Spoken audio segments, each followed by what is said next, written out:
Bonjour! Dans cette capsule portant sur les facteurs et les multiples, nous ferons d'abord un rappel suivi de deux techniques pour voir comment retrouver les facteurs d'un nombre. Tout d'abord, revoyons la définition d'un diviseur d'un entier naturel. C'est l'ensemble des entiers naturels qui divisent sans reste un nombre donné. Poursuivons avec un autre nom que nous pouvons donner à un diviseur. Il s'agit d'un facteur.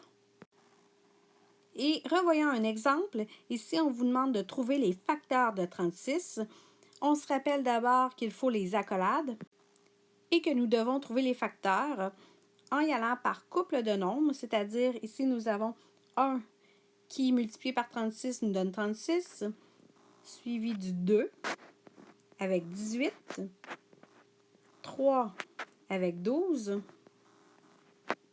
4, 9, 5 n'est pas un facteur et nous nous rejoignons au centre avec 6 qui est multiplié par lui-même pour obtenir 36 et rappelons-nous que nous devons l'écrire une seule fois. Terminons ce rappel avec les facteurs premiers de 36. Alors, on vous questionne à savoir ici, entre accolades, parmi les facteurs, quels sont les nombres qui sont premiers. On se rappelle que 1 n'est pas premier.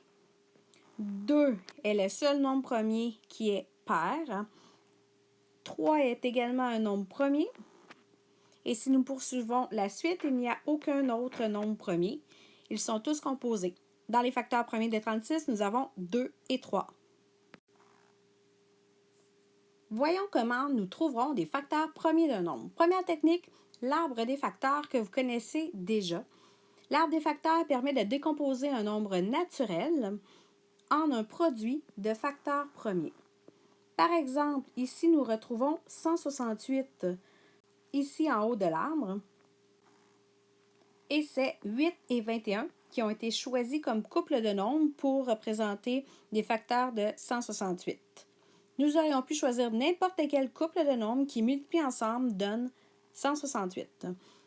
Et à partir de 8, il se décompose en 2 fois 4. 2 étant un nombre premier, nous le conservons, alors que 4 devra être décomposé à nouveau de façon à obtenir 2 fois 2. De l'autre côté, avec 21, nous l'avons décomposé en 3 fois 7, qui sont des nombres premiers. Alors, ils ont été descendus ici.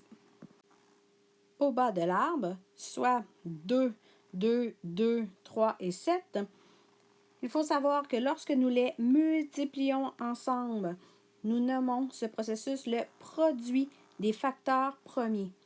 Et nous noterons ce produit sous la forme exponentielle, c'est-à-dire que comme le 2 est multiplié par lui-même 3 fois, nous noterons 2 au cube multiplié par 3 multiplié par 7. Idéalement, nous placerons les bases en ordre croissant. Alors, je répète, il s'agit du produit de facteurs premiers que nous inscrirons ici en notation exponentielle et nous l'appellerons le PF. P pour produit de facteurs premiers. Revoyons la technique avec un deuxième exemple qui n'est pas dans votre cahier. Nous avons 225. 225 se décompose en deux branches, c'est-à-dire 9 fois 25, qui sont des nombres composés. Alors, 9 se décompose en 3 fois 3, alors que 25 se décompose en 5 fois 5.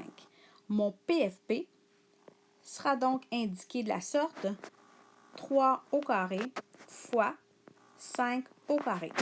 Et remarquez que si nous multiplions ces nombres-là, nous retrouverons 225. Voyons maintenant la deuxième technique qui se nomme le tableau des facteurs. Si nous voyons cette technique, vous savez sans doute que c'est parce que nous l'utiliserons plus tard. Soyez donc attentifs. Dans cette technique, nous retrouvons un tableau. Ici, voyons que 168 a été repris tel que nous l'avions vu tantôt dans l'arbre des facteurs. Et remarquez que dans la colonne de droite, nous retrouvons les facteurs premiers obtenus tantôt. Allons-y maintenant avec la technique. Nous partons avec 168 et nous recherchons des nombres premiers qui divisent 168. Comme le nombre est pair, on ne se casse pas la tête et on divise par 2. Alors, nous notons 2 dans la colonne de droite et nous effectuons la division en notant le résultat de cette division-là à la ligne suivante. Reprenons maintenant 84. Comme il s'agit encore d'un nombre pair, nous divisons par 2 et nous obtenons 42, qui est pair. Alors, pour une troisième fois, nous divisons par 2 et on obtient 21. 21 étant impair. On se questionne avec l'aide de nos tables de multiplication et de nos critères de divisibilité, à savoir par quel nombre premier il se divise. Dans ce cas-ci, nous aurions pu prendre 3, comme c'est le cas, ou encore 7. Peu importe, l'ordre n'a pas d'importance. Nous divisons par 3, on obtient 7, et 7 étant un nombre premier se divisera par lui-même, et nous devons terminer par une ligne qui ne contiendra qu'un 1. Alors ça, c'est très important. Le tableau des facteurs se termine toujours par 1.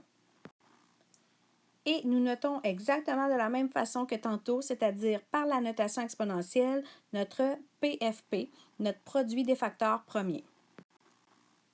Revoyons les règles pour compléter un tableau de facteurs. À chaque ligne, en utilisant les critères de divisibilité ou les tables de multiplication, il faut trouver un facteur premier. Donc, facteur premier, il s'agit d'un nombre premier qui divise sans reste un nombre donné et on cherche un antinaturel. Alors, aucun 4, aucun 6, aucun 9, aucun 10. Il faut placer ce nombre-là dans la colonne de droite, effectuer la division en notant le quotient sur la ligne suivante et on répète jusqu'à temps qu'on ait obtenu 1. Complétons la page avec ce qui est à retenir pour l'écriture de la réponse. Nous notons le PFP. PFP, produit des facteurs premiers, sous la forme exponentielle et idéalement en plaçant les bases en ordre croissant. Allons-y avec un deuxième exemple pour la technique du tableau des facteurs, mais cette fois-ci avec le nombre 252. Je vous rappelle que lorsque le nombre est pair, on divise d'abord par 2 jusqu'à temps qu'on ait un nombre impair avec lequel on diviserait par 3, par 5, par 7 ou autre nombre premier qui est impair. 252 se divise par 2, ce qui donne 126, qui est à nouveau divisible par 2, qui donne 63. 63, c'est 7 fois 9 dans mes tables. Alors, je vais prendre 7. 63 divisé par 7 me donne 9. 9, je ne peux pas le diviser par lui-même puisque c'est un nombre composé. Alors, je divise par 3, ce qui donne 3. 3 étant un nombre premier, je le divise par lui-même, j'obtiens 1 et j'ai terminé mon tableau des facteurs.